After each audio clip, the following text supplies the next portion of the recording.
हम्म। क्या कभी ऐसा लगता है कि आज मतलब हम जो 30 या 35 साल की उम्र में तनाव झेल रहे हैं या जिस तरह से मुश्किलों का सामना करते हैं, उसकी स्क्रिप्ट हमारे चलना सीखने से पहले ही लिख दी गई थी? ये एक बहुत ही बेचैन करने वाला विचार है, हम्म। लेकिन पूरी तरह से वैज्ञानिक है। बिल्कुल। मनोविज्ञान भी काफी हद तक इसी दिशा में इशारा करता है कि हमारे वयस्क जीवन का ज्यादातर हिस्सा हमारे शुरुआती विकास की एक प्रतिध्वनि मात्र है। और इसीलिए आज की हमारी ये जो गहरी चर्चा है, ये बहुत ही खास होने वाली है। हाँ, क्योंकि आज हमारे पास जो स्रोत सामग्री है हम्म। वो मूल रूप से कुछ प्रीमियम हस्तलिखित शैक्षिक नोट्स हैं सही कहा।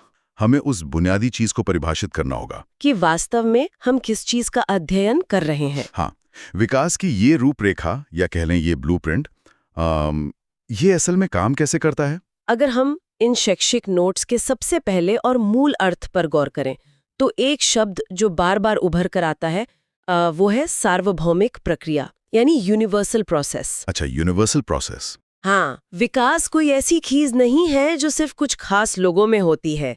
ये दुनिया के हर जीव पर लागू होती है। मुझे ये यूनिवर्सल प्रोसेस वाली बात समझने के लिए एक रूपक याद आ रहा है।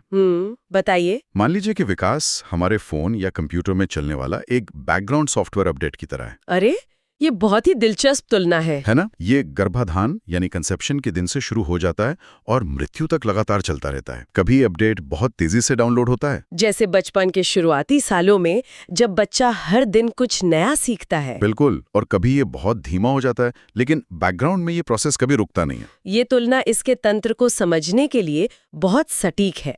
और मनोविज्ञान की जिस शाखा में हम इस सॉफ्टवेयर अपडेट के शुरुआती और सबसे महत्वपूर्ण हिस्से का अध्ययन करते हैं, उसे ही बाल मनोविज्ञान कहते हैं। लेकिन मैंने नोट्स में देखा कि इसमें कई परिभाषाएं दी गई हैं और वे एक दूसरे से काफी अलग हैं।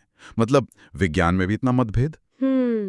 अलग-अलग मनोवैज्ञानिकों ने इस अपडेट की शुरुआत और अंत को अलग-अलग नजरिए से देखा है। जैसे कि क्रो और क्रो नाम के मनोवैज्ञानिक कहते हैं कि बाल मनोविज्ञान व्यक्ति के विकास को गर्भकाल के प्रारंभ से किशोरावस्था की प्रारंभिक अवस्था तक मापता है, यानी कंसेप्शन से अर्ली एडोलेसेंस तक। हाँ। और वहीं अगर हम इसके ठीक विपरीत एक और प्रमुख विचारक को देखें, जेम्स ड्रेवर को, तो उनकी परिभाषा एकदम अलग है। सही कहा। ड्रेवर के अनुसार यह जन्म से परिपक्वता, मतलब जन्म से मैच्योरिटी तक विकसित हो रहे मानव का अध्ययन है। तो यहाँ मुझे एक बड़ा विरोधाभास नजर आ रहा है। एक कह रहा है कि अध्ययन माँ के गर्भ से ही शुरू हो जाता है, और दूसरा कह रहा है कि जन्म के बाद शुरू होता है। हाँ। इतना बुनियादी फर्क क्यों है? क्या विज्ञान किसी एक बिंदु पर सहमत नहीं हो सकता? ये विरोधाभास असल में कोई हामी नहीं है। ये इस विषय की गहराई को दिखाता है। क्रो और क्रो इंसान के जैविक और संरचनात्मक विकास पर ध्यान केंद्रित कर रहे हैं। अच्छा। बायोलॉजिकल डेवलपमेंट पर। बिल्कुल। एक इंसान के मस्तिष्क की जो न्यूरल वायरिंग है वो माँ के गर्भ में ही शुरू हो जाती है। इसलिए उनका मानना है कि मनोविज्ञान का अध्ययन वहीं से शुरू होना चाहिए। और जेम्स ड्रेवर उस स्वतंत्र सामाजिक अस्तित्व पर जोर दे रहे हैं जो जन्म के बाद दुनिया के संपर्क में आने पर शुरू होता है। उनका फोकस इस बात पर है कि बच्चा बाहरी दुनिया से कैसे निपटता है। लेकिन अगर ड्रेवर के अनुसार ये अध्ययन परिपक्वता पर आकर रुक जाता है, तो क्या इसका मतलब ये है कि एक वयस्क के रूप में हम विकसित होना या अपडेट होना बंद कर देते हैं? ऐसा बिल्कुल नहीं है। मानव विकास तो जीवन भर चलता है, लेकिन यहाँ हम विशेष रूप से बाल मनोविज्ञान की बात कर रहे हैं। हाँ, ये एक महत्वपूर्ण अंतर है। किशोरावस्था या परिपक्वता तक इंसान का बुनियादी ढांचा तैयार हो जाता है। इसी संदर्भ में नोट्स में एक और मनोवैज्ञानिक थॉमसन का जिक्र है। उन्होंने क्या कहा है? थॉमसन एक बहुत ही व्यवहारिक बात कहते हैं कि बाल मनोविज्ञान सभी को एक नई दिशा दिखाता है। अगर उचित समय पर सही विकास हो तो हर बालक एक सफल व्यक्ति बन सकता है। ठीक है, तो विकास एक लगातार चलने वाली जटिल प्रक्रिया है, लेकिन इस बिंदु पर आकर मेरे दिमाग में एक बहुत ही बुनियादी सवाल खड़ा होता है। कैसा सवाल? मतलब अगर विकास अपने आप होने वाली एक प्राकृतिक प्रक्रिया है, तो हमें इस पर इतना शोध करने की, इतनी भारी भरकम किताबें पढ़ने की क्या जरूरत है? अच्छा, आप कह रहे हैं कि ये तो स्वाभाविक रूप से होना चाहिए। हाँ। क्या बच्चों की परवरिश एक स्वाभाविक वृत्ति नहीं है? हजारों सालों से इंसान बिना मनोविज्ञान की किताबें पढ़े भी तो बच्चों को पाल ही रहे थे। ये एक बहुत ही तार्किक सवाल है और अक्सर लोग यही तर्क देते हैं। लेकिन बच्चों को भोजन देना या उन्हें शारीरिक रूप से सुरक्षित रखना एक स्वाभाविक वृत्ति हो सकती है। तो फिर मनोविज्ञान कहाँ काम आता है? एक आधुनिक समाज में जहाँ सूचनाओं की बाढ़ है, जहाँ सामाजिक और शैक्षणिक दबाव बहुत ज्यादा हैं, वहाँ एक बच्चे के मस्तिष्क को सिर्फ वृत्ति के भरोसे नहीं छोड़ा जा सकता। ये बात तो है। नोट्स ये स्पष्ट करते हैं कि बाल मनोविज्ञान का ज्ञान मुख्य रूप से 3 स्तंभों को सीधा और व्यवहारिक लाभ पहुंचाता है। पहले हैं माता-पिता, ताकि वे बच्चों के व्यवहार के रहस्यों को समझ सकें। और दूसरे हैं शिक्षक, जिन्हें अलग-अलग पृष्ठभूमियों से आने वाले बच्चों की सीखने की क्षमता को विकसित करना होता है। और तीसरे हैं बाल सुधारक या चिकित्सक। इन 3 स्तंभों की बात करते हुए मुझे स्रोत सामग्री का वो हिस्सा सबसे ज्यादा झकझोरने वाला लगा जहां तैयारी के नियम की चर्चा की गई है। लॉ ऑफ रेडीनेस, ये वास्तव में सीखने की प्रक्रिया का सबसे अहम वैज्ञानिक सिद्धांत है। मुझे लगता है कि आज के दौर के माता-पिता और शिक्षकों को सबसे ज्यादा इसी नियम को समझने की जरूरत है। बिल्कुल, ये सिर्फ शिक्षा नहीं बल्कि न्यूरोलॉजी से भी जुड़ा है। नोट्स में ऐसे बहुत ही सरल शब्दों में समझाया गया है। लिखा है कि बच्चे को चलना तभी सिखाया जाए जब वो चलने की अवस्था का हो चुका हो। सही बात है। यानी अगर उसकी मांसपेशियां तैयार नहीं हैं और आप उसे जबरदस्ती खड़ा करने की कोशिश करेंगे तो उसके पैर मुड़ जाएंगे, परिणाम पूरी तरह से नकारात्मक होंगे। और इसे अगर हम शारीरिक विकास से हटाकर मानसिक विकास पर लागू करें तो इसके मायने और भी गहरे हो जाते हैं। बिल्कुल। आज के समय में हर माता पिता अपने बच्चे को जीनियस बनाना चाहता है। हम अक्सर देखते हैं कि 3 या 4 साल के बच्चों को कोडिंग सिखाने का दबाव डाला जा रहा है, या बहुत छोटी उम्र में उन्हें जटिल गणित हल करने के लिए कहा जा रहा है। यह तैयारी के नियम का सीधा उल्लंघन है। जब हम किसी बच्चे को समय से पहले कुछ सिखाने का प्रयास करते हैं जिसके लिए उसका मस्तिष्क अभी तैयार नहीं है, तो क्या होता है? तो बच्चा सीखता नहीं है बल्कि वो तनाव में चला जाता है। उसके दिमाग का एमिगडेला सक्रिय हो जाता है, शरीर में कोर्टिसोल हार्मोन बढ़ता है। बाप रे, ये तो बहुत खतरनाक है। हाँ, और उसे लगने लगता है कि सीखना एक दर्दनाक प्रक्रिया है। इसे मनोविज्ञान में सीखी हुई लाचारी या लर्न्ड हेल्पलेसनेस कहते हैं। बच्चा मान लेता है कि वो कुछ भी करने में सक्षम नहीं है। ये तो ऐसा हुआ कि हम किसी इमारत की दूसरी मंजिल पहले बनाने की कोशिश कर रहे हैं जबकि ग्राउंड फ्लोर का सीमेंट अभी सूखा ही नहीं है। बिल्कुल सही कहा, पूरी इमारत ताश के पत्तों की तरह ढह जाएगी। और इसीलिए नोट्स व्यक्तिगत और व्यावसायिक निर्देशन की उपयोगिता पर भी जोर देते हैं ताकि बच्चे की प्रवृत्तियों को पहचान कर सही समय पर उसे सही रास्ता दिखाया जा सके।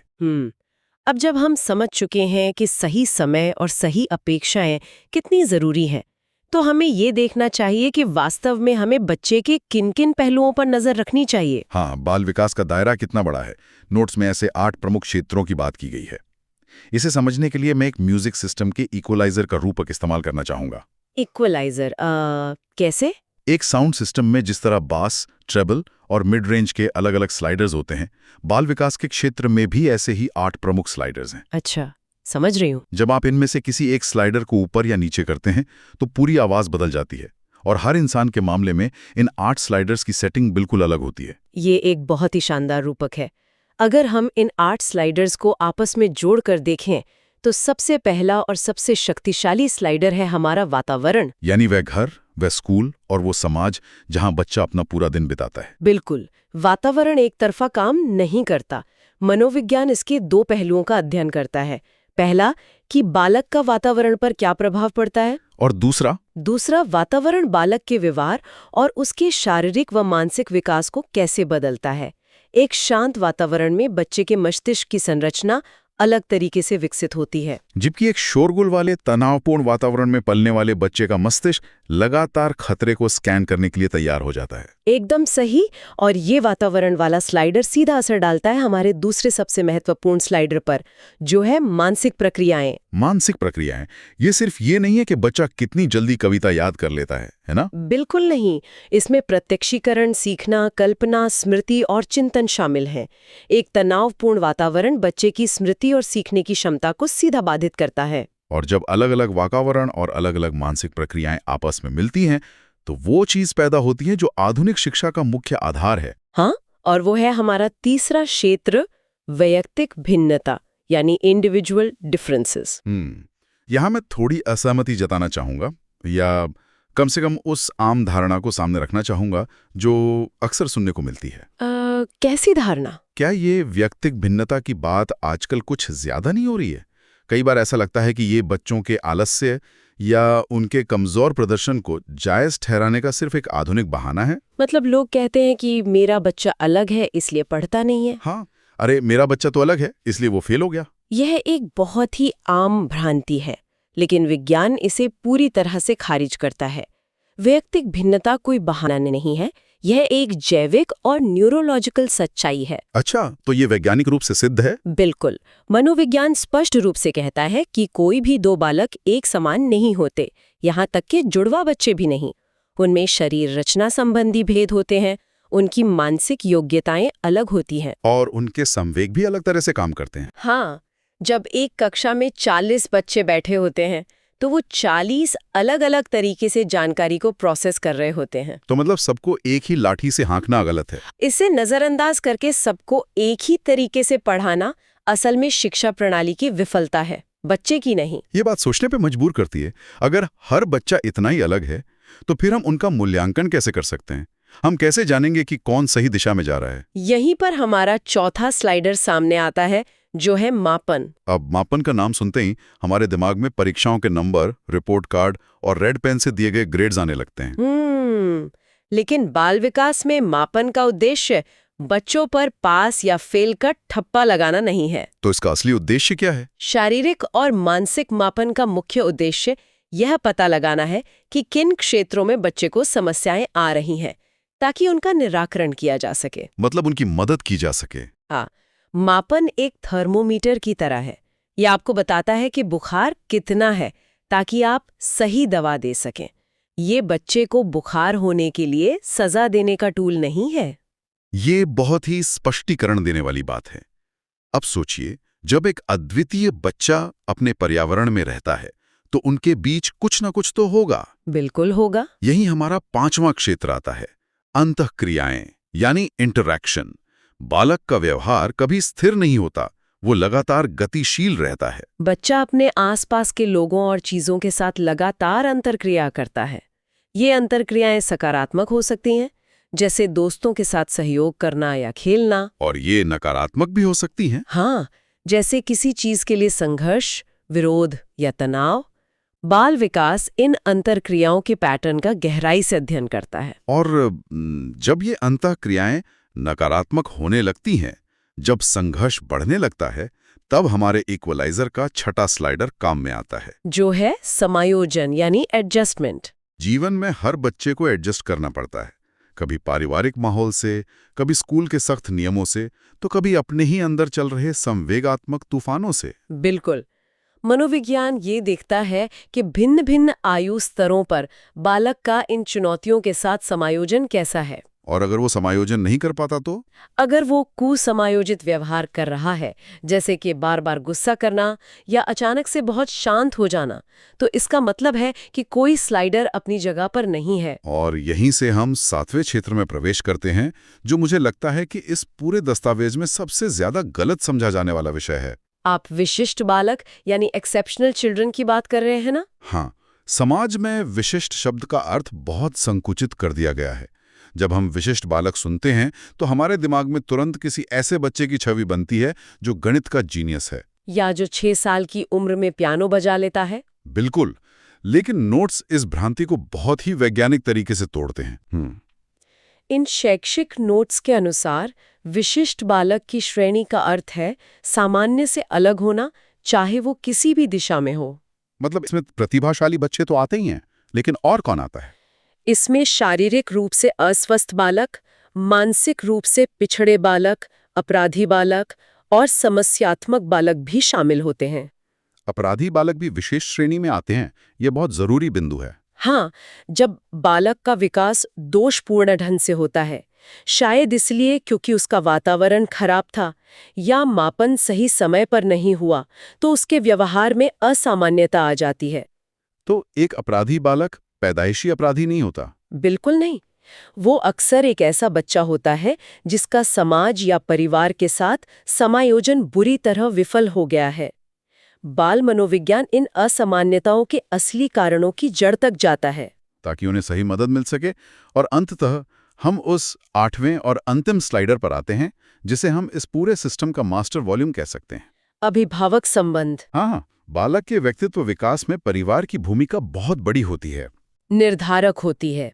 माता-पिता और बच्चे के बीच का संबंध कैसा है, परिवार में कैसा माहौल है, और अगर उन संबंधों में कोई गिरावट आ रही है, तो इन सब का सीधा असर बच्चे के पूरे विकास तंत्र पर पड़ता है। तो अब हमारे सामने एक पूरी तस्वीर है। हमने समझ लिया कि बाल विकास गर्भावस्था से लेकर किशोरावस्था तक चलने वाली एक जटिल प्रक्रिया है, जिसमें 8 अलग-अलग क्षेत्र एक साथ काम करते हैं। लेकिन सिद्धांत चाहे जितने भी आकर्षक हों, असली कसौटी तो ये है कि इनका इस्तेमाल कैसे किया जाए। मतलब आप इसके व्यवहारिक उपयोग की बात कर रहे हैं? हाँ, एक कक्षा के भारी शोरगुल के बीच या घर के ड्राइंग रूम में जहाँ एक बच्चा होमवर्क करने से मना कर रहा है, वहाँ इस विज्ञान का क्या उपयोग है? इसके शैक्षिक निहितार्थ क्या हैं? ज्ञान तभी ज्ञान है जब वो किसी समस्या का समाधान करे, और नोट्स का अंतिम हिस्सा इसी बात पर केंद्रित है कि इसे अमल में कैसे लाया जाए। तो शिक्षकों के लिए ये कैसे मददगार है? एक शिक्षक के लिए इस मनोविज्ञान का ज्ञान एक जादुई छड़ी की तरह है। यह उन्हें सिखाता है कि शिक्षण विधि का चुनाव अपनी सुविधानुसार नहीं, बल्कि बच्चे की मानसिक क्षमता के अनुसार करना चाहिए। यानी अगर कक्षा में वैयक्तिक भिन्नता है, तो पढ़ाने का एक ही तरीका सब पर काम नहीं कर सकता। ठीक कहा। शिक्षक को इस ज्ञान से यह भी मदद मिलती है कि वह कक्षा में बैठे कुसमायोजित और विशिष्ट बच्चों की पहचान कर सके। वो समझ सके कि जो बच्चा पीछे बैठकर लगातार परेशान कर रहा है, वो शायद शरारती नहीं है। हाँ, बल्कि उसके समायोजन के स्लाइडर में कोई दिक्कत है, उसे सजा की नहीं, मनोवैज्ञानिक उपचार की जरूरत है। ये तो बात हुई शिक्षकों की, लेकिन मुझे लगता है कि ये ज्ञान माता-पिता के लिए शायद शिक्षकों से भी ज्यादा जरूरी है। मैं पूरी तरह सहमत हूँ। क्योंकि शिक्षक तो फिर भी परीक्षा देकर ट्रेनिंग लेकर आते हैं। माता-पिता बनने के लिए कोई क्वालिफिकेशन टेस्ट नहीं होता। बिल्कुल, माता-पिता के लिए इन नोट्स में जो सबसे पहली और सबसे गहरी बात कही गई है, वो है सही अपेक्षाएं रखना। Right, expectations. हाँ, माता-पिता को बाल मनोविज्ञान इसलिए समझना चाहिए ताकि वे बच्चों से उनकी आयु और परिपक्वता के अनुसार ही अपेक्षाएं रख सकें। ये एक ऐसा बिंदु है जहां हमारे ज्यादातर परिवारों में सबसे ज्यादा तनाव पैदा होता है। कैसे? जब हम एक 8 साल के बच्चे से ये उम्मीद करने लगते हैं कि वो एक 15 साल के किशोर जैसी समझदारी दिखाए, या जब माता-पिता अपने अधूरी सपनों का बोझ उस छोटे से बच्चे पर डाल देते हैं। विज्ञान बताता है कि गलत अपेक्षाएं सिर्फ निराशा नहीं लाती, वे बच्चे के आत्मसम्मान को हमेशा के लिए कुचल देती हैं। ये बहुत ही हताश करने वाला सच है। इसके अलावा माता-पिता का दूसरा सबसे बड़ा काम है उचित समय पर सही व्यक्तिगत एवं व्यावसायिक निर्देशन देना, और घर में एक ऐसा सकारात्मक वातावरण तैयार करना जहां बच्चा बिना डरे सवाल पूछ सके और अपनी गति से सीख सके। बिल्कुल सही। अगर हम आज की इस पूरी चर्चा को समेटें, तो नोट्स की जो महत्वपूर्ण शब्दावली है, वो हमारे लिए एक बेहतरीन निष्कर्ष का काम करती है। बाल विकास एक सार्वभौमिक प्रक्रिया है जो गर्भाधान से मृत्यु पर्यंत चलती है। इस पूरी यात्रा में वैयक्तिक भिन्नता को स्वीकार करना सबसे बड़ी समझदारी है। और अंततः इस पूरे विज्ञान का मुख्य उद्देश्य इसकी व्यावहारिक उपयोगिता है, यानी हमारे बच्चों के जीवन को सच में बेहतर बनाना। ये एक ऐसी चर्चा है जो किसी भी व्यक्ति के लिए प्रासंगिक है। हाँ, चाहे आप शिक्षक बनने की तैयारी कर रहे हो, चाहे आप एक अभिभावक हो जो अपने बच्चे के नखरों को समझने की कोशिश कर रहे हो, या फिर आप बस अपने ही बचपन के अनसुलझे सवालों के जवाब ढूंढ रहे हो, ये विषय हर किसी को एक नई दृष्टि देता है। सही कहा। हमने इस चर्चा की शुरुआत में ये सवाल उठाया था कि हमारे आज के तनाव और हमारे बचपन में क्या रिश्ता है। हमने उन 8 अलग अलग स्तंभों को गहराई से समझा और देखा कि कैसे तैयारी का नियम और हमारे आसपास का वातावरण हमारे दिमाग की वायरिंग तय करता है। इन सब बातों को ध्यान में रखते हुए ये पूरी चर्चा हम सबको एक बहुत ही बेचैन करने वाले लेकिन जरूरी विचार के साथ छोड़ती है। वो क्या है? जरा सोचिए, अगर हमारा पूरा विकास, हमारे सीखने की क्षमता, हमारा दुनिया के साथ समायोजन करने का तरीका और यहाँ तक कि हमारी सफलता और विफलता, ये सब कुछ हमारे बचपन के वातावरण और हमारे माता-पिता व शिक्षकों की अपेक्षाओं से इतना गहराई से जुड़ा हुआ है, हाँ, तो आज एक वयस्क के रूप में हमारा जो भी व्यक्तित्व है, हमारे जो डर हैं, हमारी जो पसंद है, उसमें हमारा अपना खुद का हिस्सा कितना है? ये तो बहुत ही गहरा सवाल है। और कितना हिस्सा केवल उस मनोविज्ञान और उन परिस्थितियों का परिणाम है जिसे हमारे आसपास के लोगों ने जाने या अनजाने में बचपन में हमारे ऊपर लागू किया था? इस पर जरूर विचार कीजिएगा। अगर आज की क्लास हेल्पफुल लगी हो तो वीडियो को लाइक जरूर करें और चैनल को सब्सक्राइब करना बिल्कुल ना भूलें। मिलते हैं नेक्स्ट क्लास में।